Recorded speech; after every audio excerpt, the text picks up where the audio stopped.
Well, hello everyone, and welcome to a new ForoCompetencia breakfast. Today we have the honor to have Professor Richard Whish with us, and he will be speaking to us about vertical agreements in digital markets. Some years ago, he attended in person to a ForoCompetencia breakfast, and I said that he didn't need introduction because it was like introducing Messi to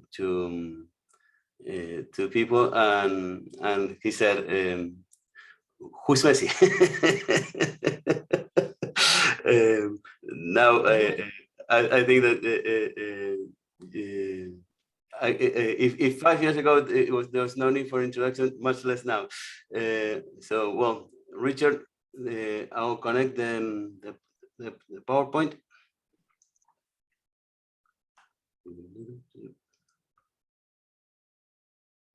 Okay, which was there a few minutes ago.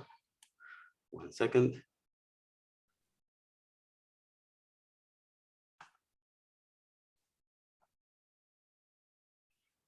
Well, if you want to get started, I'll connect in the meantime the PowerPoint presentation. Well, yes, let me get started. And if we can get the PowerPoint, great. And if not, then Julian can send the slides to you after the event. So I was asked to talk for 30 minutes about vertical agreements in digital markets, and was immediately anxious as to what one can say in 30 minutes about this absolutely enormous subject. So I'll tell you, the structure of my presentation is as follows. I thought I would very simply explain the basic position of Article 101 and vertical agreements, which will take 30 seconds. I will then refer to the Commission's report on e-commerce, which it completed in 2017, in order to rehearse the main findings that it made. Then I will go on to explain the Commission's current review of the regime for vertical agreements, because we have, as I'm sure you all know, we have a block exemption for vertical agreements, which expires on the 30th of June this year. And so something new has to be put in place by the 1st of July of this year. So we're getting very, very near to that moment. And I thought I would just set out in very panoramic terms what the main changes are going to be. But I think the important thing to say is that the main changes are necessitated by the growth in digital commerce, because in a sense it's changed the whole shape of the way in which goods and services find their way to the ultimate consumer. And there are three particular areas that are up for reform that I will explain about. I thought I ought to say a few words on the investigations that the Commission is doing in relation to the big digital platforms, GAFA or MAMA, whichever acronym you prefer for these people, because of course sometimes the Article 102 abuse cases are actually about agreements.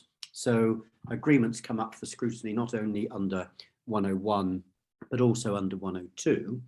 And I thought I would say a few words towards the end about what's happening in the United Kingdom, because in the United Kingdom, we, having left the EU, will now put in place our own regime for vertical agreements. So Julian, if you could go to slide 3. This is just simply 30 seconds. I don't want to insult your intelligence. You all know that we have Article 101, which prohibits anti-competitive agreements, and it was established more than 50 years ago that prohibition can apply to vertical as well as to horizontal agreements. That meant potentially that hundreds of thousands of agreements were caught by Article 101, but the Commission adopted what's called a block exemption, which says, provided the agreement satisfies the following criteria, it is exempt from the prohibition. And Regulation 330 of 2010 is broadly permissive.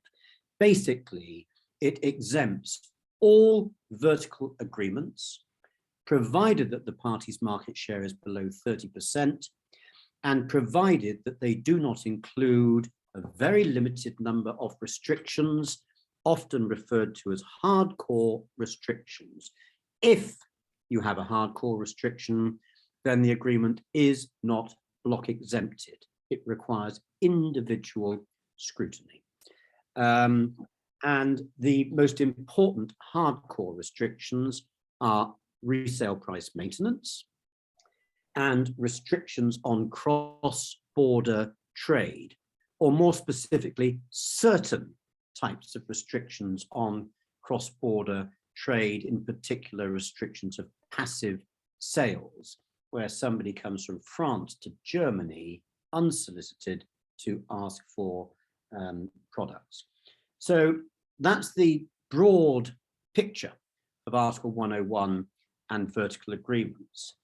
And of course, what we find in the digital economy in relation to RPM is quite a number of situations where the supplier supplies to a bricks and mortar distributor and says, you cannot sell online at prices lower than you sell in your bricks and mortar store.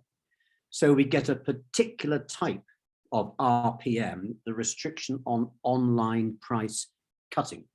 So what's the situation there, or what should the situation there be? And also, given that EU law is, one could almost say, obsessed with the idea that there should always be cross-border trade, and that passive sales should be permitted, query what happens when you have the internet. Because of course the internet gives consumers a powerful means to search for products online. That is to say, to purchase, ask to purchase on a passive, unsolicited basis from other member states. So one can see that the block exemption needs to be rethought in the digital era. If we go to the next slide, please.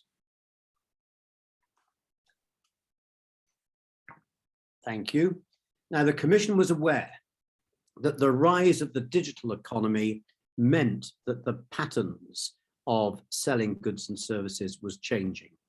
And so in 2017, it did a market study into e-commerce, and it discovered a very great deal about the changes that had taken place in the distribution of products. Obviously, if you've got this incredibly powerful internet, it gives rise to terrific amounts of price transparency, because we can sit at home and we can discover anything and everything. And that can be very pro-competitive, of course, because it makes it much easier for me to select the goods or services that I want at a price that I'm prepared to pay. However, at the same time, price transparency has downsides, because it means that the suppliers themselves will find it easier to track what their retailers are doing. So it might actually be that price transparency makes it easier for a supplier to enforce resale price maintenance. And indeed, it might have untoward intra-brand effects, because supplier X might be able to find out a lot more information about the products and the resale prices of the products of competitors B, C, and D. So price transparency is one of those things that works both ways, as it were. It can be good, but it can possibly also be worrisome. I think the next bullet point is one of the really interesting things about all of this, which is that when the Commission did its e-commerce report, it was able to discover what we might know intuitively, but able to discover empirically the extent to which suppliers were present themselves in online resale markets. If you think back to olden times, you have a supplier here who sells something to a wholesaler here, who on-sells to a retailer here, and then I buy. A nice vertical chain of distribution. But nowadays we find that the supplier is up here with a distributor here, but the supplier has its own online presence at retail level. In other words, that supplier is present at two levels of the market. Here in a vertical relationship, selling products to you for distribution, but here in a retail position where it's a horizontal competitor of the distributor. And so you have a greater incidence of what we can refer to as dual distribution, where a supplier is itself also a distributor in competition with its own distributors. And when we come to the revised block exemption, we'll see that there are rules proposed to deal with that situation. Another thing that the Commission discovered was that in the increasingly digital world, that suppliers were using far more often selective distribution systems. Now, a selective distribution system, when we used to talk about it 30 years ago, we'd be talking about the producer of a luxury product who wanted to maintain its luxury brand image and did so by insisting that the products be retailed in very attractive premises with very highly qualified sales staff, very plush decor, etc., etc., etc. And this model of controlling the retail premises somehow was conducive to maintaining the brand image of the products. Of course, it also meant that the products were more expensive because it takes a lot of money to maintain that image. But that is basically how one controlled the brand image of certain types of product. But nowadays, an awful lot is being sold online. And so increasingly suppliers have resorted to various types of selective distribution in order to maintain a greater control over the way in which the products were being resold.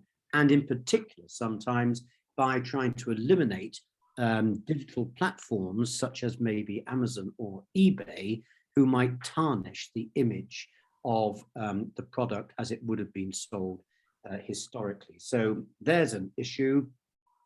Also, what the Commission discovered is that there are far more parity clauses in the world today, apparently, than used to be the case. Some people will know of parity clauses as most favored nation clauses, which is a rather quaint kind of expression that comes from the world of international trade, where I say I won't deal with other countries internationally on a more favorable basis than I deal with you, most favored nation. So I might say, you can't sell the products you're selling to us to anyone else on more favorable terms than you sell to me. So sometimes called most favored nation or MFN clauses. I think it's much better to call them parity clauses, where I insist that you deal with other people on the same basis that you deal with me. Next slide.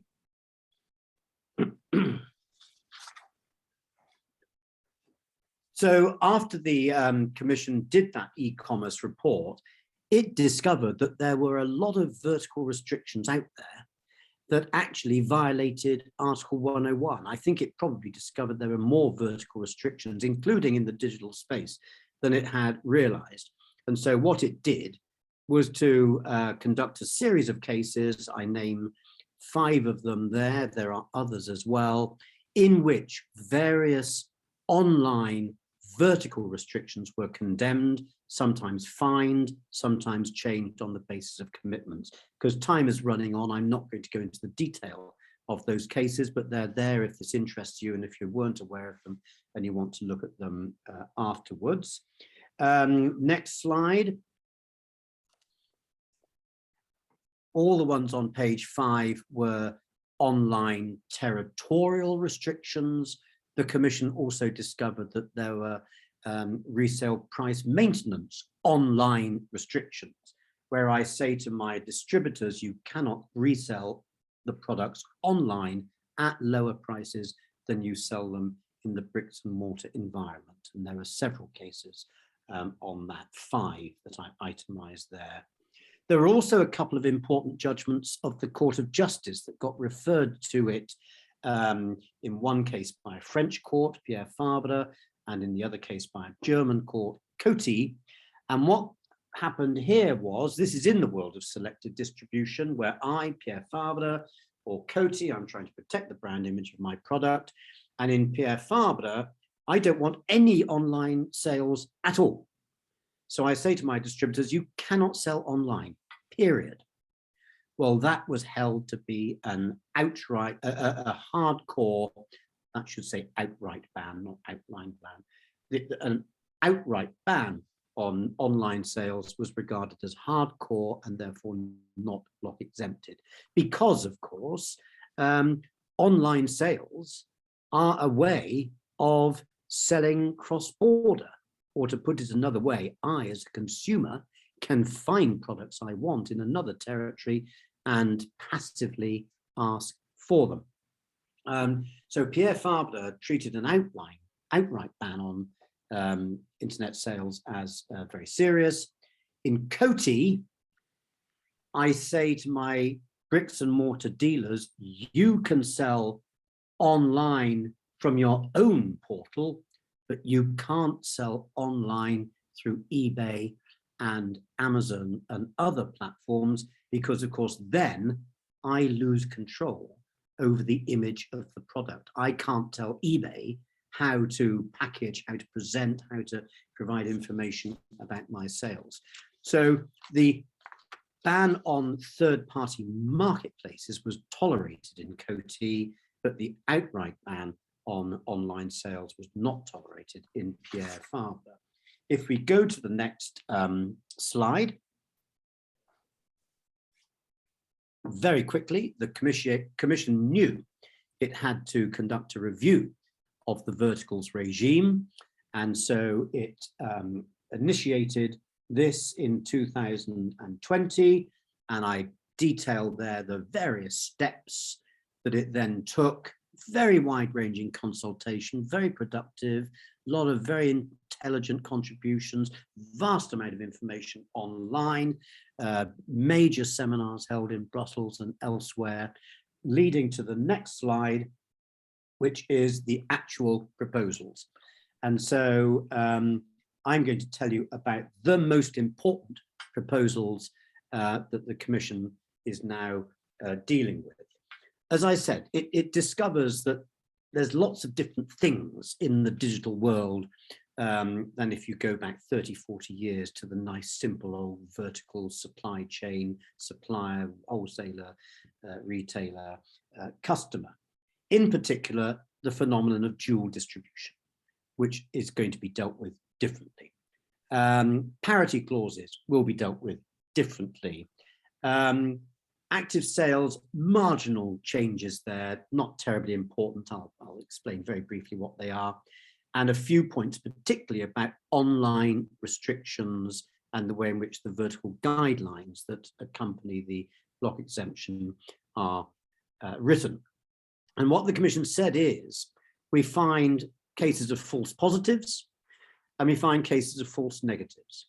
A false positive being a case where something is block exempted that actually ought not to be, because it's worrying in some way. False negatives, situations in which the block exemption at the moment prohibits something that really is perfectly okay. And so what we get is corrections, proposed corrections to the regime to deal with the false positives and the false negatives. So if we can go to the next slide, Julian. I've got 3 slides on this business of dual distribution. And just to repeat, that's because I, the supplier up here, I'm selling through a distributor here, but I myself also distribute because I now have my own website. And so the situation is a little bit complicated. So if I, the supplier, am present at the retail level of the market, then when I supply to my third-party distributors, that agreement is a vertical agreement. But because I'm also a retailer in my own right, I'm also in a horizontal relationship with the counterparty to my vertical agreement. So the conundrum when you have a block exemption for vertical agreements is, do you block exempt a vertical agreement between two people who are in a horizontal relationship? It's a slightly unusual, well, it's certainly a slightly complicated situation. The agreement whereby I supply to a distributor, that's vertical, but I am also in a horizontal relationship. Now, the existing block exemption does permit a vertical agreement between competing undertakings, provided that the agreement is non-reciprocal. I supply you, but you don't supply me. So it must be non-reciprocal. And only one of these parties can be a manufacturer. So I'm the supplier here, a manufacturer, you're a retailer here, I'm a retailer here, I supply you. This is a horizontal relationship. That is okay. But the Commission is just worried because there are so many more of these horizontal relationships. In the old days, it might have been an oil company that basically sold through third-party outlets, but also owned a few petrol stations itself. Well, that happened. But nowadays, there's every chance that the supplier here has a retail presence in the market. So the world has changed. So the next slide, please. It's Article 2.4 at the moment, which allows these non-reciprocal horizontal agreements, or non-reciprocal vertical agreements between horizontal competitors. The new Article 2.4 will say we will still allow a vertical non-reciprocal agreement, including where the supplier is a wholesaler or an importer. So that's a bit more generous than the current situation, because at the moment you have to be a manufacturer. But, and this is a big but, these vertical agreements between competing undertakings will only be allowed if the party's market share is less than 10%. So that excludes an awful lot of agreements. And what that reflects is the Commission's anxiety that this kind of relationship is going to lead to some sort of cartelization of the retail level of the market. And so instead of having the very generous rule of 30%, this exclusion is only available if your market share is below 10%, except, and this is where it all begins to get really rather complicated, the Commission says if the competing undertaking's market share is more than 10%, but less than 30%, the agreement can be block exempted, except for the extent to which the parties exchange information with one another. Because of course the exchange of information between competitors is what leads to parallel behavior or collusion. So what we end up with, I mean, maybe we'll come back to it when we come to discussion and questions in due course. What we end up with is really something rather complicated, which is these things are in principle allowed, but with different market share thresholds, depending on what exactly it is that is going on. And if there's the exchange of information, then the strict rule of 10% applies. Well, ask any competition lawyer, what information can you and can you not exchange? And you know that people look at you with kind of horror and dread, because it's a very, very difficult subject indeed. And separately from all of this, the Commission is conducting a review of the horizontal cooperation guidelines, and that contains a long and complicated chapter on information agreements. So what we end up with here, if this is what the eventual block exemption looks like, is going to have to be read in conjunction with what the Commission says in the new horizontal cooperation guidelines, which will be coming out by the end of this year. So that's what's proposed in Article 2.4 and 2.5. And then if we go to the next slide, please, Julian, There's another rule for dual distribution. It's quite a complicated thing to read, but let's just look at that slowly. What we're saying is some vertical agreements between competing undertakings are permitted, but they will not be permitted between competing undertakings where one is a provider of online intermediation services and that sells goods or services in competition with an undertaking to which it supplies those services. Now, what the hell does that mean? That's looking at a case like Amazon and the Amazon Marketplace case that the Commission is doing, where you've got Amazon Marketplace here. You've got hundreds of thousands of suppliers selling their products through the Amazon platform. So that means Amazon is providing intermediation services to those suppliers. But Amazon itself is present at the retail level of the market, where it sells in competition with those very suppliers. And what this is saying is, insofar as you have a vertical agreement between Amazon and those suppliers, it will not be block exempted. Why not? Because of course the Commission is concerned that Amazon is deriving information from the intermediation agreements that it enters into with the suppliers to feed its own knowledge of what to do and where to do it in retail markets. And so you have a specific exclusion of that kind of relationship from the rule on dual distribution. It's complicated, but that's as easy as I can do it in the 2.5 minutes available to me to do so. If we move on, next slide.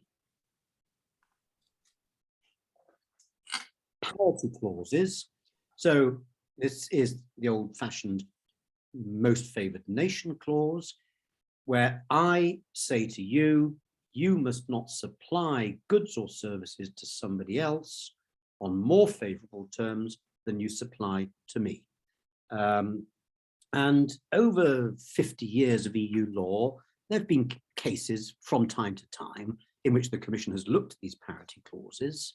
And it's tended to say, well, these are quite tricky, not absolutely sure what the answer is here. But normally the Commission has managed to get some sort of commitment from people to change or to drop the clauses. So there's very little actual case law on parity clauses. There were a couple of cases in fairly recent times, one against Apple, one against Amazon, where the Commission succeeded in persuading Apple and Amazon to drop parity clauses. Neither of them was an infringement decision.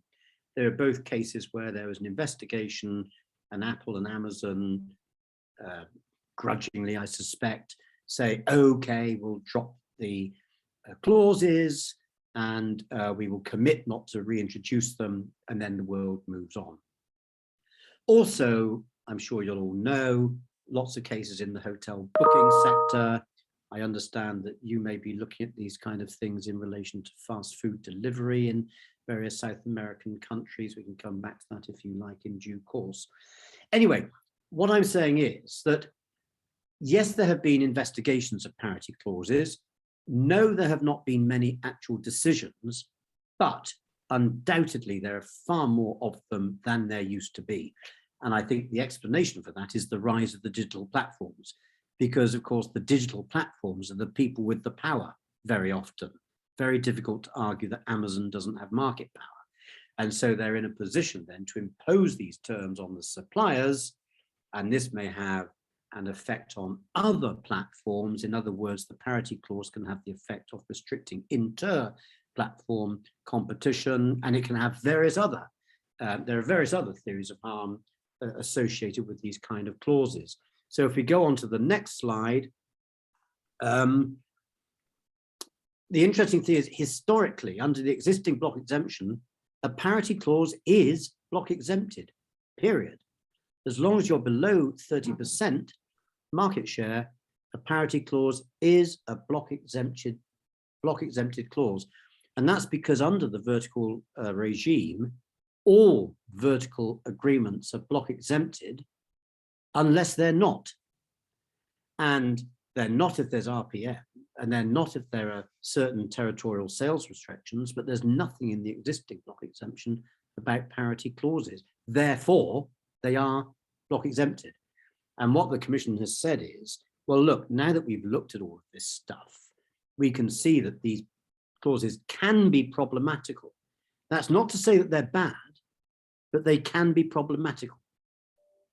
And under the block exemption, Article 4 is the hardcore restrictions that you cannot have if you want to be block exempted. Article 5 says there are some clauses that are not hardcore, but equally we're not going to give them block exemption. In other words, they have to be reviewed on a case-by-case basis. And that is now what the Commission is proposing for wide parity clauses, whereby I, the platform, say to you, the seller, you can't offer more favorable terms to other platforms, indirect channels to the customer. So that's a wide parity clause, and in the future that will be excluded, not hardcore, but excluded. A narrow clause where Booking.com says to intercontinental hotels, if you use our services, you can't sell the same rooms you're selling through us more cheaply on your own website. A narrow parity clause, that would still be block exempted, but a restriction on other platforms' behavior, that would be excluded. And then if you move on, slide 14, very, very minor and not particularly relevant to online sales. So let's pass over 14. You'll get the slide so you can see what it says. Slide 15, interesting slide 15, because the existing setup in 330/2010 tended to regard online sales as vulnerable, brittle, that needed protection from the bricks and mortar environment. And so, for example, suppliers were told they had to sell to distributors at the same price, whether the distributors were going to sell online or in a bricks and mortar environment. And they were also told that if you were going to sell products within a selective distribution system, you had to have exactly the same selective distribution criteria, whether you were selling online or in bricks and mortar. And that was to protect the frail, weakling new online environment from bricks and mortar sales. We are now in 2022 and the world is entirely different. If anything, the concern today is to protect the bricks and mortar environment from the online sales. How would we all have lived in the pandemic without online sales? And so the Commission now says this is not in the block exemption, it's in the vertical guidelines, or the proposed new vertical guidelines. There will be no need any longer to give special protection to the online environment because it's doing very nicely, thank you. So there's a few detailed changes proposed. Julian, just show slides 14 and 15, but I want to stop because the whole point of this is to discuss these things. I made the point, the previous slide simply said quite a few of the some of the existing, 15, some of the existing 102 cases. If you go to the next slide, Julian. There's one that's gone missing somehow, but anyway, some of the, there it is. Some of the existing 102 cases are also looking at vertical agreements. So Google Android, Google AdSense, Apple Store, Apple Pay, Amazon Marketplace. There are vertical agreements in all of those that may be abusive. But that's kind of a different topic, but I'm happy to talk about any of them when it comes to questions. And if you go to the last slide, just to say we in the UK, of course, having Brexited, now are forging our own way in relation to vertical agreements. We've had a very interesting case on parity clauses called Compare the Market, where the CMA actually held that a parity clause imposed by a platform in relation to home insurers violated Article 101 and the domestic equivalent, which is Section 2 of the Competition Act, and imposed a fine. Complicated, very interesting, very important case on appeal to the Competition Appeal Tribunal. We've had a 3-week hearing and we are now awaiting judgment from the CAT. I think the entire world will be interested in the CAT's judgment because you get very few cases anywhere actually deciding that parity clauses infringe. So let's wait and see what we come up with there. Also in the UK, for our block exemption, because we no longer will have the benefit of the EU block exemption, so we have to have a block exemption of our own. And we are proposing to make parity clauses hardcore. The EU is saying excluded, subject to individual assessment, but we are saying hardcore.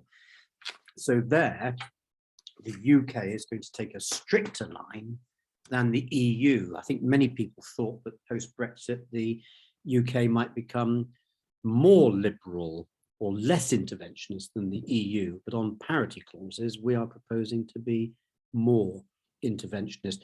One last comment I would make in the UK is we've had lots and lots of cases on online RPM, which has now been has now led to infringement decisions in about 10 cases, I would think, and quite significant fines. So we take a very strict line on online pricing restrictions.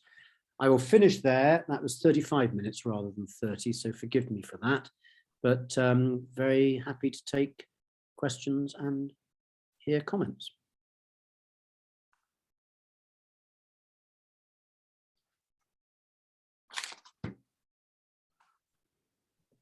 Thank you, Richard. Does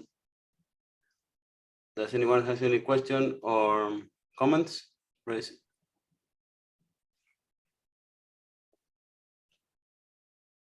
Esteban.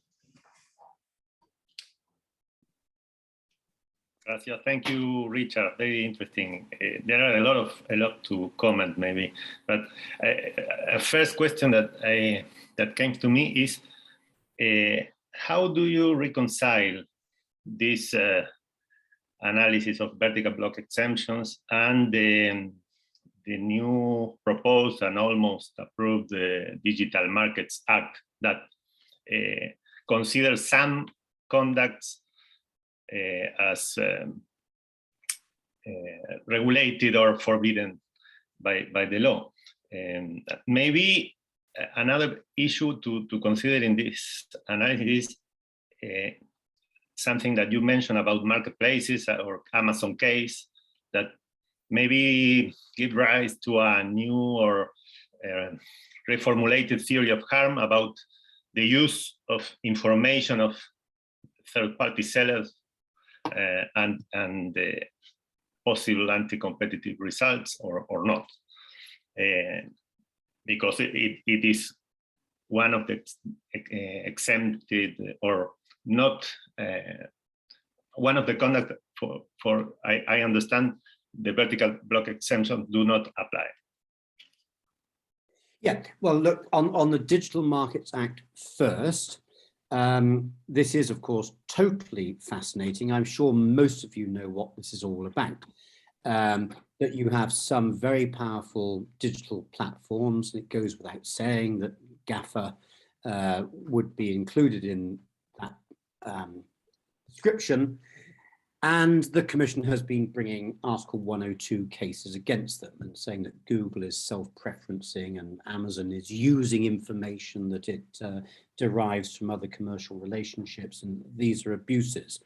Now, in a sense, to state the obvious, dealing with these cases under Article 102 is immensely difficult and immensely time-consuming, because if you're applying Article 102 or some variant of it, you have to define a market. Then you normally have to define a neighbouring market. market, then you have to establish dominance, blah, blah, blah, blah, blah.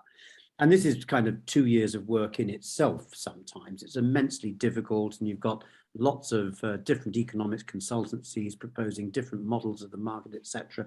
So that's a huge issue in its own right. And then the way that the market changes and the new things that are being done, often the practices don't sit within, or don't sit precisely within, any known abuse. And so if you're going to run it as an abuse case, you're probably stretching the law in a certain direction, and how far can you stretch it, and is it going to be tolerated by a court on appeal, and so on and so forth. So the upshot of that is that these cases like Google Shopping or Microsoft Explorer, media player in the old days, the whole case can take 6 or 7 or 8 years from beginning to end. And by the time you get to the end, what you were worried about is no longer a problem, because the whole markets world moved on in some fundamental way. Of course, what we don't know is who might have emerged in the meantime, but for the practice that was under investigation. So there is this sense that Article 102 is just simply too cumbersome, and it's not fit for purpose, etc. And so the idea of the DMA, I mean, one way I describe it is almost as being to say, let's take market definition, market dominance, and abuse out of it all. Let's just simply say there are some people that have an awful lot of power, probably market power, but certainly an awful lot of power. And so we designate them as such, according to some kind of quantitative criteria. That might mean, of course, you catch some that you shouldn't, and you don't catch others that you should. But anyway, you designate certain people as gatekeepers, and then you just impose on them ex ante obligations. Don't self-preference, don't tie, don't do this, don't do that, don't use data derived from your commercial relationships with people with whom you compete. So that's what the DMA does. Now, your question is, how does that sit with competition law? And of course, you're not the first person in the world to answer that question. Now, the answer is, I was just giving another lecture to somebody before I came on to you, and we agreed that as it stands, the DMA is without prejudice to the application of competition law. It's without prejudice to the Commission applying Article 102. It is without prejudice to national competition authorities of the EU applying their own abuse of dominance law. And it's without prejudice to national governments to have their own systems of regulation, which might also involve imposing ex ante obligations. So as I see the legal landscape at the moment, the digital platform that might be designated as a gatekeeper in the future will have to comply with the DMA, Article 102, domestic competition law, and domestic regulation, all at the same time. Now, you might say that's a good thing, because you need as many regulators and regulatory systems as possible to exercise control over these people. Or you could say this is completely disproportionate and horribly interventionist and regulatory, because it means that people can spend their whole time looking over their shoulder to see what they're going to be accused of next. But the simple answer to your question is that at the moment, in principle, you will be subject to all of the above, plus US antitrust, plus Chinese antitrust, plus everything else. On your second point about marketplaces, theories of harm, etc., it seems to me clear that as far as abuse of dominance is concerned, that the rise of the digital platforms and the kind of things that the Commission and other authorities have concerns about show that you do have to develop, or should I say, competition authorities have been developing new theories of harm, because what's going on is just much more complicated than what used to happen 30, 40 years ago, where I was selling tires to wholesalers and offering them rebates. It's very different from designing algorithms which promote my shopping tool to page 1 and relegate other shopping tools to page 4. So one has to develop new theories of harm, and also that can mean new findings of abuse. And I mean, it's very difficult stuff. But one of the things I find interesting is that 15 years ago, when we were looking at mergers, sometimes the Commission would condemn a merger on conglomerate grounds. That is to say, it's not a straightforward horizontal merger 3-2. It's not vertical, I control an essential input, and I'm going to deny that input to Y because I'm now acquiring X, which is a downstream competitor. Relatively straightforward stuff. Sometimes the Commission would say, no, our worry is conglomerate, that if GE and Honeywell merge and GE produces jet engines and Honeywell produces avionics, then they're going to bundle the two things together, and that's going to give them more power than they used to have, and this is going to lead to the foreclosure of other people. And the General Court in Luxembourg basically said, you know, this is all pretty theoretical and pretty abstract, and we're not terribly comfortable with it. And so conglomeracy theory kind of went away. You then start looking at digital platform cases, and the concerns aren't really horizontal, and they're not really vertical. If they're anything, they're conglomerate.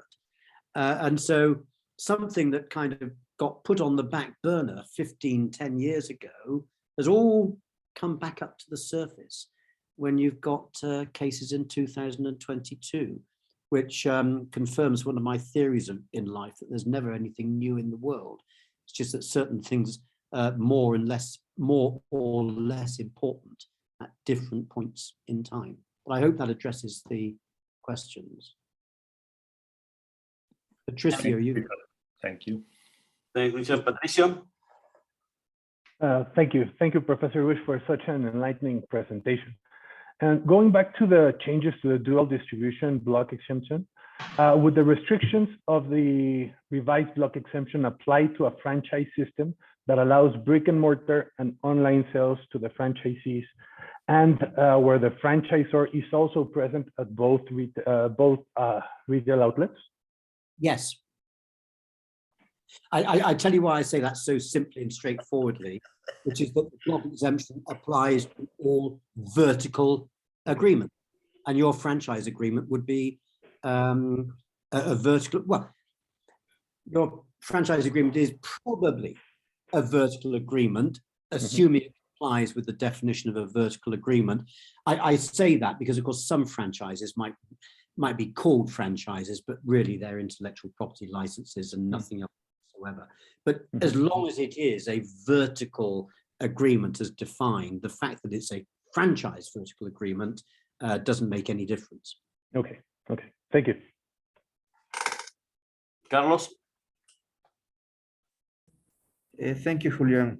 First of all, thank you, Professor Whish. It's always very nice to read you and to hear you. I have just one question regarding abuse of dominance.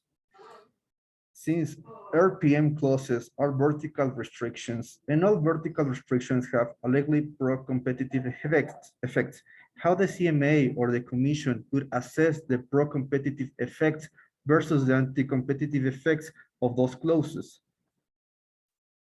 But didn't you mention abuse of dominance at the beginning? Why did you mention abuse of dominance?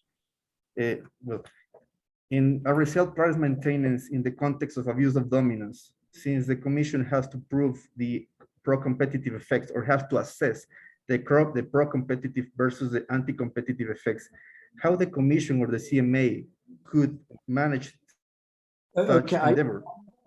I don't quite understand why you mention abuse of dominance, because an RPM case would always be brought under Article 101 as an anti-competitive agreement. Of course, the practice might also be abusive, but normally where you have, well, for there to be RPM, there must be some sort of vertical agreement between the supplier and the distributor. So an RPM case would be taken under 101 rather than 102. I've no doubt that if Domco was imposing resale prices on all its distributors, I've no doubt that could be an abuse of dominance as well. But it would normally be assessed under 101. The position in the EU and the UK on 101, remember we have 101.1, does the agreement have the object or effect of restricting competition? 101.3, does the agreement lead to an improvement in the production or distribution of goods or in technical or economic progress? Now, RPM at the moment is regarded as a restriction of competition by object, and the Commission absolutely intends to maintain that line. In fact, the Commission can't change its line on that because it's law as established by the Court of Justice. So RPM is a restriction of competition by object, but that's only half of the case because there is still 101.3. And 101.3 says an agreement will be exempted if it leads to an improvement in the distribution of goods. So lots of economists stand up at the conferences and say, RPM's good, it's all efficiency enhancing. And the only reason why anyone would ever impose RPM is to give the distributor a margin within which to invest in the brand and to, have pre-sale service and after-sale service. It's all good. Well, if it's all good, prove it, because that's what 101.3 allows you to do. But the burden is on the parties to the agreement. So they've got to produce evidence that shows the pro-competitive effects. So going back to the way you formulated your question, it's not for the Commission or for the CMA to prove the anti-competitive and the pro-competitive effects. The RPM is deemed to be restrictive of competition. That's the law, it's an object restriction. And so it's for the parties to show the pro-competitive effects. Now, I've no doubt that there can be a case in this world where I can argue successfully that this is a really tricky product and we've no idea whether there's going to be any demand for it. And so we've really got to give our distributors a very substantial margin within which to promote and invest and blah, blah, blah. And here is my evidence. But if that's what you believe, then you've got to prove it. There was a case in Australia about 10 years ago, ACCC against Tool Technic, where Tool Technic was introducing a new kind of power tool to Australia. And it said, we want to have RPM for a couple of years to establish it. And the ACCC actually said, okay, yes, we will allow it. Because on the facts of that case, the evidence was there and the ACCC was satisfied. The Commission in its guidelines acknowledges that RPM might have an efficiency justification, and the new draft guidelines say the same thing. But we will only be able to say that that is the case when the parties and their economists produce the evidence to show that it's the case. Thank you, Professor. I think there's a big difference between the theoretical arguments that the economists run and an actual case where it has been demonstrated to be plausible. I've not yet seen it, except for that Australian one. Richard, do you have time for another question? I do, yeah. Esteban. No, just to clarify, I think the Carlos question, I understand that the context of the question is because many laws in Latin America do not have this kind of consideration as 101 for vertical agreements. And we have to deal in many countries with vertical agreements and under abuse of dominance. Oh, I see. That's why this question, and maybe also I can add another issue, is territorial restrictions that are very important, as you mentioned, but if these territorial restrictions can be analyzed under analysis of effects and abuse of dominance. Yeah, no, forgive me. I should have realized that. Look, my answer to that is and I say this as a professor of law, in a sense, I don't care what the law says. I want to know what the right answer is.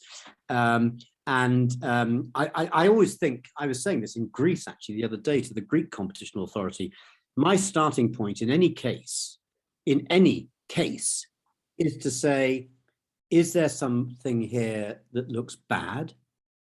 Or is this something that really seems to be okay?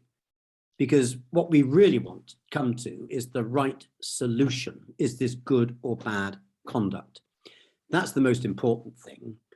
If there's something we think might be bad, then we've got to articulate a theory of harm as to why it might be bad.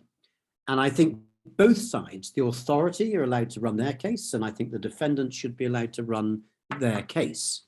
But I think if in the end, the solution appears to be that limited RPM for a period of time is justifiable, I would then work out how to write that decision within the context of my law. I wouldn't start, unless I absolutely had to, by saying this is illegal because the law says so, because I think laws are normally more flexible than that, or they should be more flexible than that. I obviously answered Carlos's question from a system where you have a 1013 to countermand the 1011.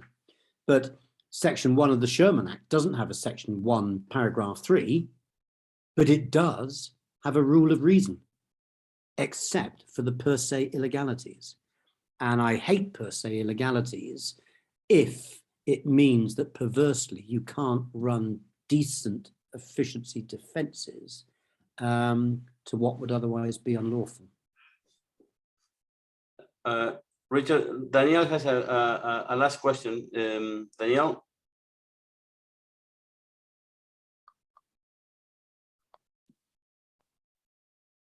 Where is he? I think he wrote the question. I'm in transit, so the connection is oscillating. Who are you? Who are you? Yeah, good to see you, Richard. I know him very well. Yeah. So my question is really just to take your impressions about the attempt of the new Brandeisians sitting there at the FTC to trying to import the EU, UK views to the US. What do you think about it? And if always the problem is for the companies to be big, and the solution will always be the orange of the antitrust law, just sever them all, and that's the solution, eliminate the market power. What's your view on that? Thank you. Well, in terms of the neo-Brandeisians, I have no problems with a bit of neo-Brandeisianism. I have no difficulty with that at all. The pendulum of competition policy intervention continually changes from major abstention to major intervention. Inevitably, competition policy adapts to the time. Consumer welfare has been bandied about for 25 years as the yardstick for competition intervention. I never minded that, as long as we could all agree that nobody knows what consumer welfare is. If, on the other hand, consumer welfare means you can only ever intervene if you can prove that the conduct in question is going to lead to prices rising by 10%, well, come off it. You would never have a finding of competition law intervention in those terms. And I think the consumer welfare standard is sometimes used in a quite almost dishonest kind of way, as a way of saying no intervention. And I hope all of you have read The Curse of Bigness by Tim Wu. If you've not, I commend everyone to do so, because it's more like an 18th century political tract written by somebody in the UK in the early days of the Industrial Revolution or something. And what that book shows is that the Sherman Act was introduced for a whole variety of reasons, but some of them were a major anxiety about bigness and monopoly and the distorting effects that that can have on society generally. So, you know, if the pendulum swings back to the point where there's a bit more intervention than there's been in the past, I don't actually have any problems with that in and of itself. I just think that's inevitable. I think that comes with competition policy. When it comes to the DMA and all the rest of it, the DMA is not saying bigness is bad.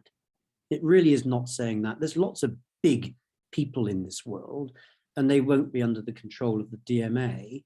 But there are, surely it's almost impossible to argue that Google and Amazon and Facebook don't have an awful lot of power in ways that are continually shifting and changing, and where there does seem to be this ability to envelop neighboring markets, to be conglomerate, to just add on more and more services, etc., that might have the effect of excluding other people. And Article 102 just simply seems to be too slow and too clumsy a way of addressing that problem.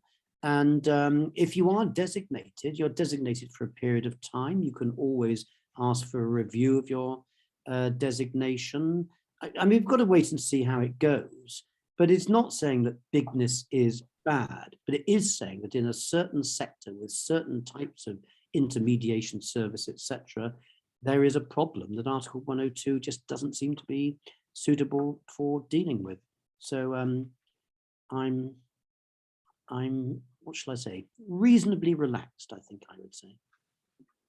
Thank you. Right. Richard, since we have exceeded the time that we asked for you to, I give you the floor to give you, for you to give your final thoughts. My final thoughts. Well, my final thought are, well, I tell you, my final thought is that I think competition policy today is more interesting than it has been at any point in my lifetime.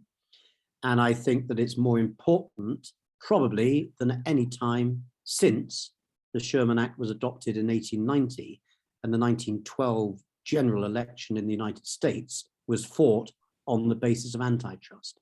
And that was because of the massive power of the railroads, the coal miners, the oil barons, etc.